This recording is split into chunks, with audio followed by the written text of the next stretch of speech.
What's up, people? Welcome to the O Zone. It's your boy O. I'm here talking about sports, bringing you my thoughts on it.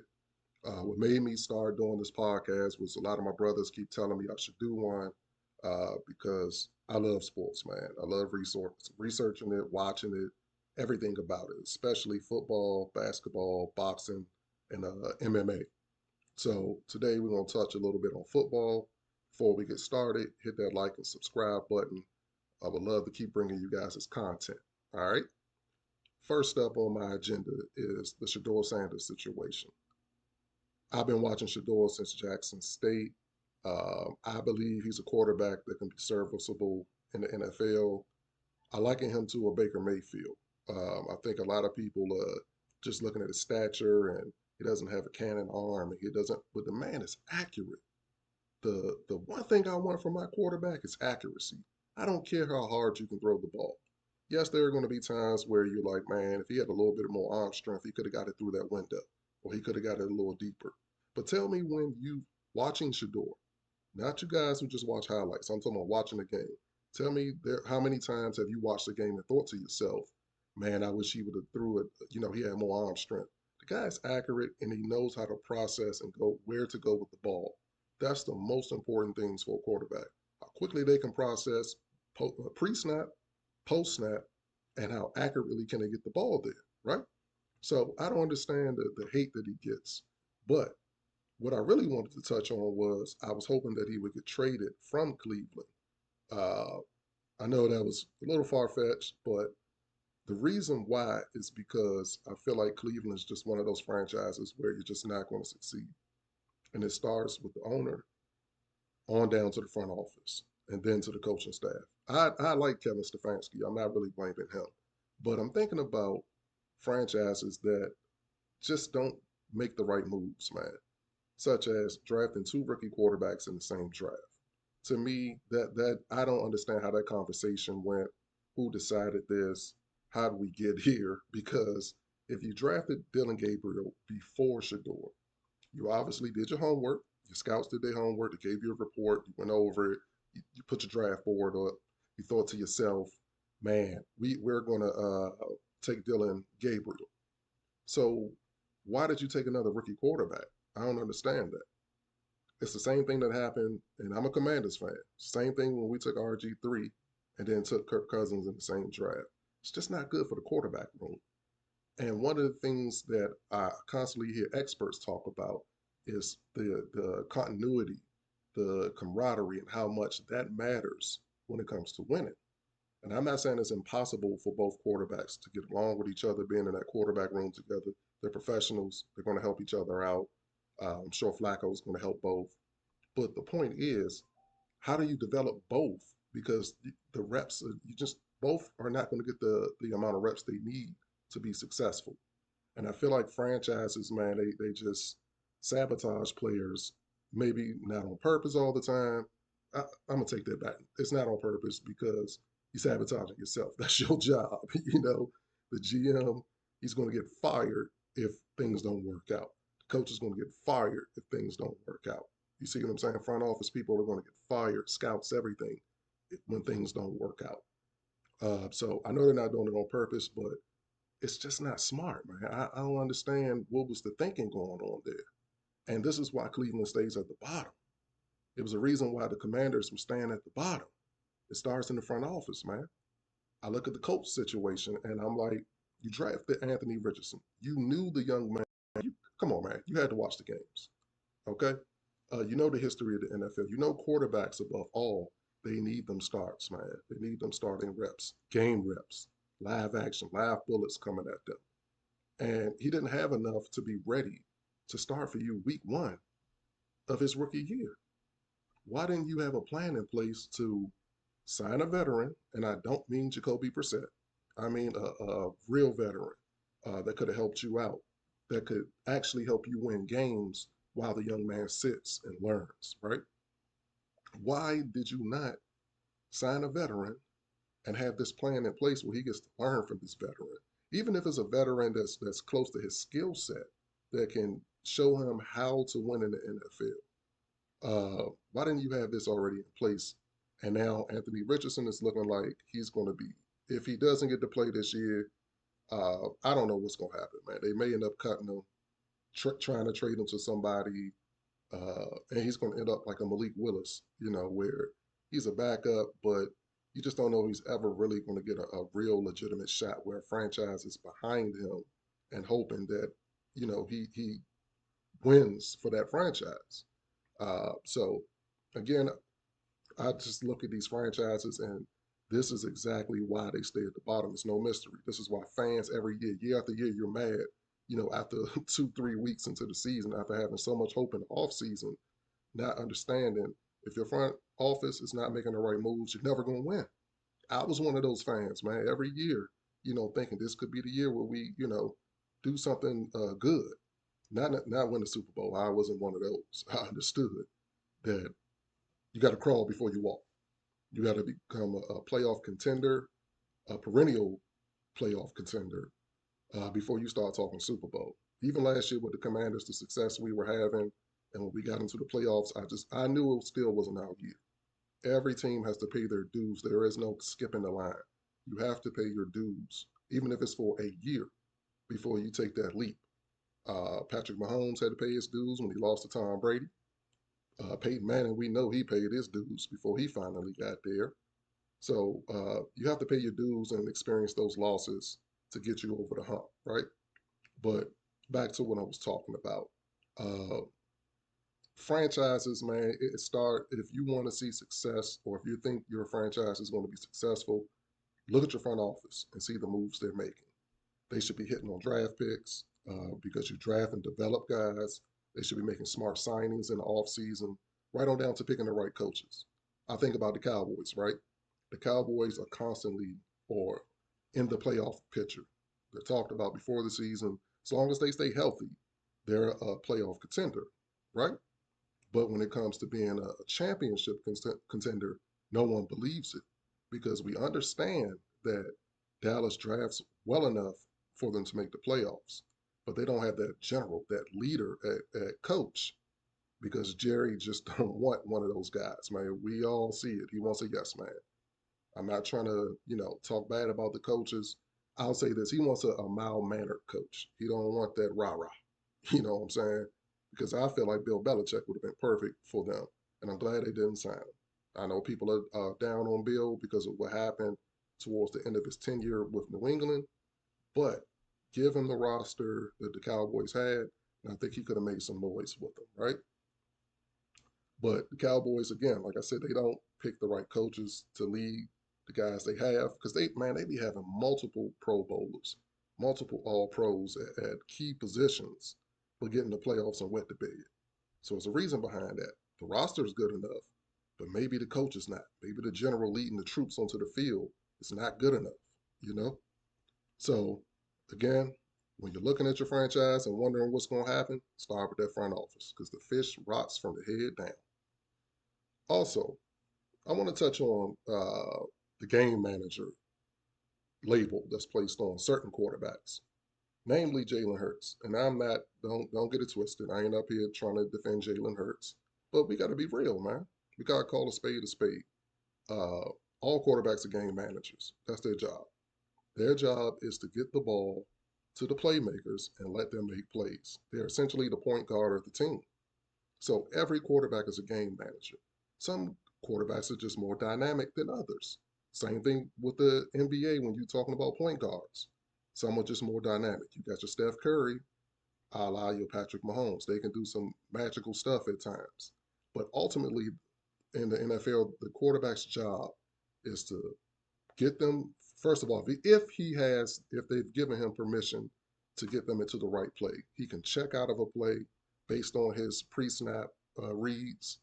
Uh, he has to think about the down and distance, the situation of the game, the score, what quarter we're in, all of that to decide when is the right time to press the issue a little bit and when's the time to say, let's live to play another down, let our defense get on the field, get a stop, we get back on the field. It's game management, man. At the end of the game, if your quarterback is up and it's 3rd and 8, 3rd and long, let's just say 3rd and long, excuse me. It's third and long, and the play is called. You're trying to get this first down because you want to keep this drive going, but you understand you don't need to press the issue. That's what a good game manager would do. You know that I don't need to press the issue. We're up. Yeah, it's the fourth quarter. We're up. If I don't get this first down, I got to trust my defense. There's a flip side to that too, though. Let's say you're Joe Burrow with the defense he had last year, and you're up. You may press the issue a little bit because you're like, man, I don't want to put my defense back on the field. I understand who they are. I love my guys, but they haven't shown me this year that they're ready. You know, so let's press the issue, and because they can't stop a nosebleed, man. Let's be real,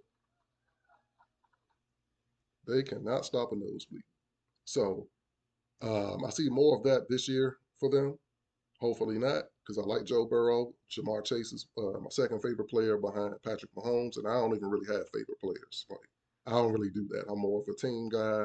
I'm a Commanders fan. I don't have a favorite player on the Commanders, but the way Patrick Mahomes and Jamar Chase play, it's just something different, you know. So again, the game manager label to me is not a bad thing. All quarterbacks are asked to manage the game.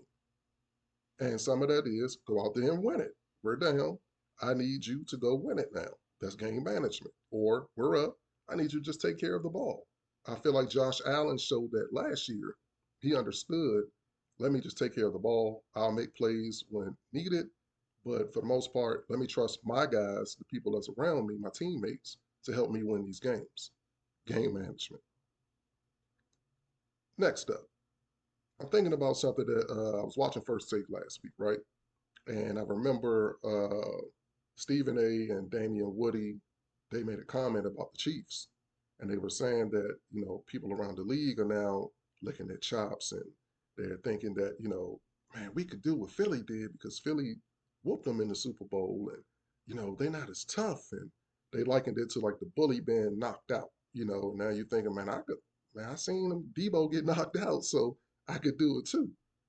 You ain't Craig though, man. These teams are not Philly. Philly was stacked at every position, especially every position that matters. The rest of these teams can't say, man, I could knock out Debo too. Nah, you might be Ezel in this situation, man. But in all seriousness, right? Think about it. How can Buffalo say, let's look at what Philly did and we could do that too? You've had your shots at the champ, man. You keep losing. You even had them at home. You keep losing because we heard it first. It was the overtime thing. Josh Allen ain't get the ball. They changed the overtime rules for that. Still ain't beat them. Well, it's always in Kansas City. Well, last year it was in Buffalo. Still ain't get the job done. Same with Baltimore. They can't feel that way because they haven't done it. Cincinnati did it once, but that was a while ago. So you can't keep living off of that. They haven't done it in a while either.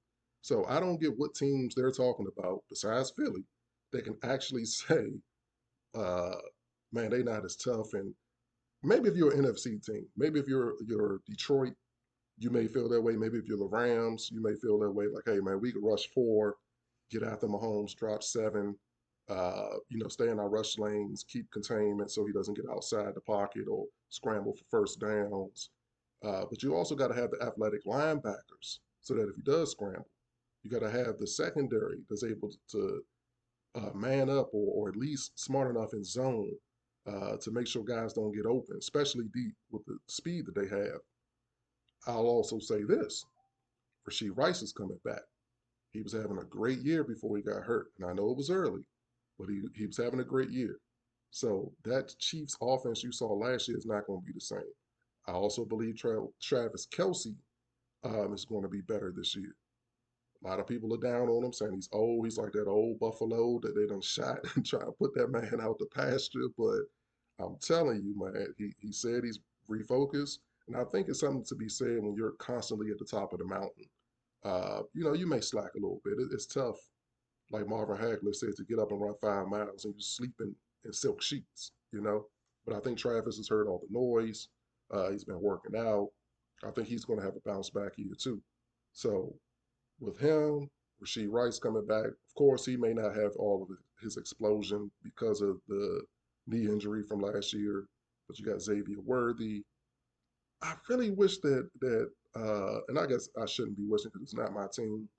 But I like Andy. I like Kansas City when my team's not winning. Um, I wish they would get a real stud at running back, man. Like, why does Andy never try to get a real stud at running back? Is it because he really don't want to run the ball? But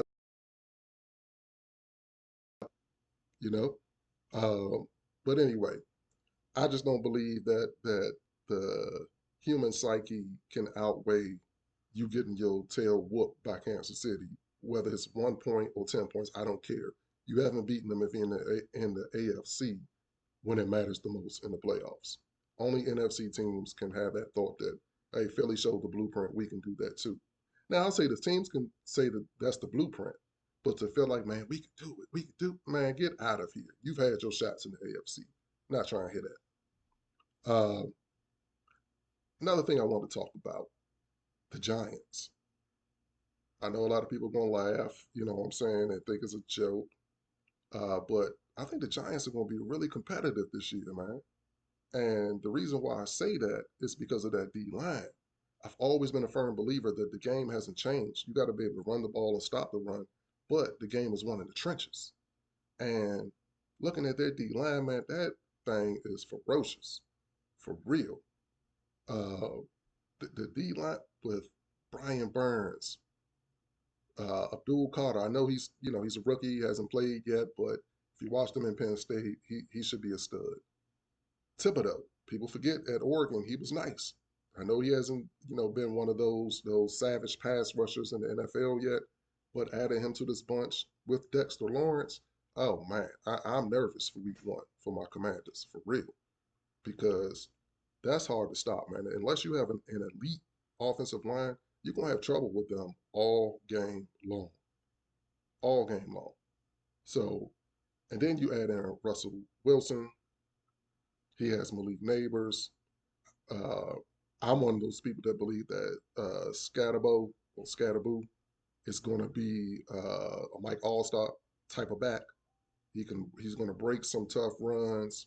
May not take it to the house, but he can wear defense down, man. And I actually like Tyrone Tracy. I thought he was serviceable. Maybe not a stud, but serviceable.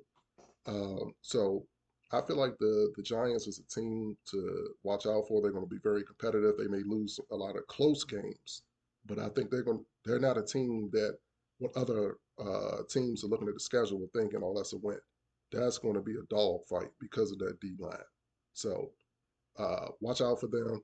That's my prediction. They may end up winning 6, 7 games, but I'm telling you, those games are going to be tough versus the Giants.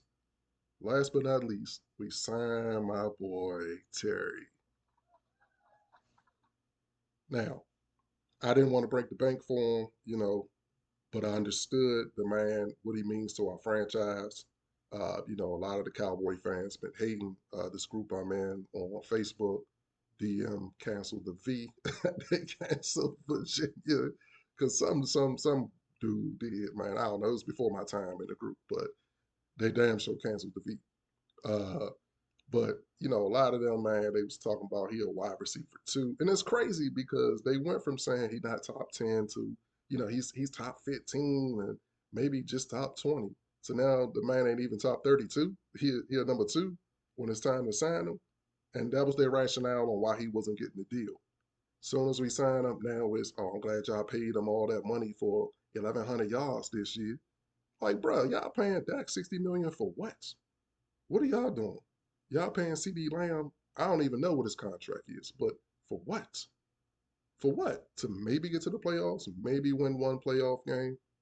Y'all just worry about y'all, but I understand. It's what they do. No matter what we do, we're going to be wrong. You know, they still talk about Chase Young and how that was a dumb move and look at him and this and that. And I'm like, man, you have to think about what it was then.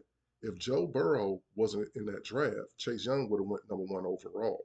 So we did what we were supposed to do. The lack of production is all on Chase.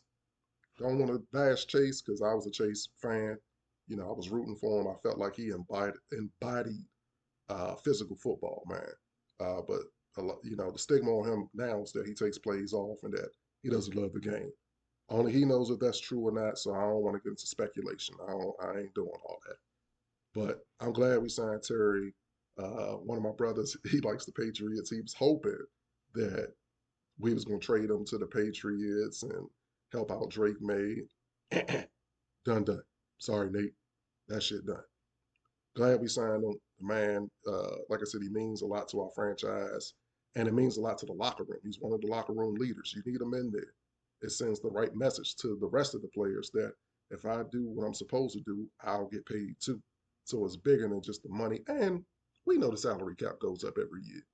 We know you can restructure deals to make cap space when you need to. So let's not act like this broke the bank for us for real. For the time being, yes, but if you're smart enough, and I feel like Adam Peters has shown us, he comes from the 49ers, but he's shown so far going into his second year, he knows what he's doing. And Adam, we trust. All right. So that's it for me. Episode 1. Promise to get better for you guys. Again, just a fan of sports. Going to bring you guys more content. Don't forget to hit that subscribe button, that like button. I'll see you soon.